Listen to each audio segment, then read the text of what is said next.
নিজৰ মাতৃক হত্যা কৰিব পাৰিবা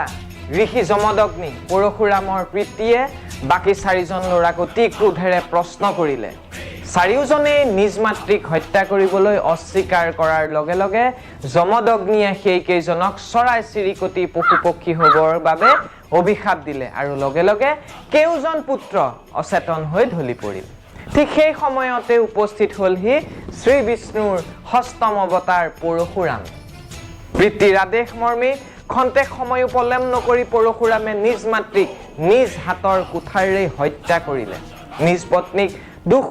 কৰাৰ বাবে যি শাস্তি সেই শাস্তি পোৱা দেখি যমদগ্নিৰ খং খাম কাটিল আৰু প্ৰসন্ন হৈ পঞ্চম পুত্ৰ পৰশুৰামক 5টা বৰ খুজিবলৈ ক'লে পৰশুৰামে পৰম আগ্ৰহেৰে প্ৰথমটো বৰ ল'লে যে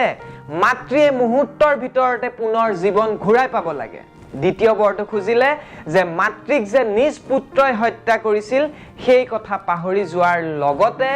মাতৃয়ে কোনোদিন সেই কথা গমেই পাব নালাগে এইটো আছিল দ্বিতীয়টো বৰ তৃতীয়তে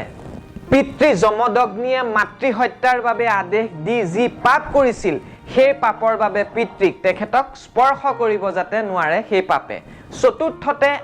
আন চাৰিজন ককায়েকক পুনৰ মনুষ্য ৰূপত জীৱন ধাৰণ কৰাব লাগে এইটো চতুৰ্থ বৰ আৰু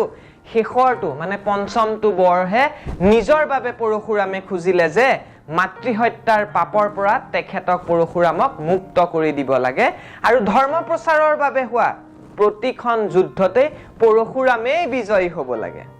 ঋষি যমদগ্নিয়ে তেতিয়া ক'লে যে সকলোবোৰেই সম্ভৱ কিন্তু মাতৃ হত্যাৰ পাপৰ পৰা মুক্ত কৰিব পৰাৰ সামৰ্থ্য তেখেতৰ নাই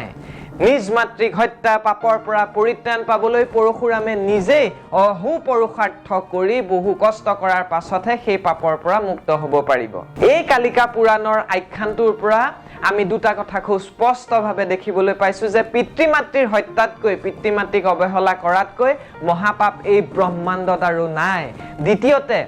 একেবাৰে শেষতহে পঞ্চমটো বৰ নিজৰ বাবে খুজিছিল পৰশুৰামে আৰাধ্য দেৱতা শ্ৰী বিষ্ণুৰ অৱতাৰ পৰশুৰামে এই আদৰ্শ দেখুৱাই গৈছে যে প্ৰথম লোকৰ বাবে চিন্তা কৰাৰ পাছতহে নিজৰ বাবে আহৰণ কৰিব লাগে অগ্ৰতঃ চতুৰা বেদা পৃষতাতা সসুৰম ধানু ইদম ব্ৰহ্মম ইদম শাস্ত্ৰম সাপাদাপি সাৰাদাপি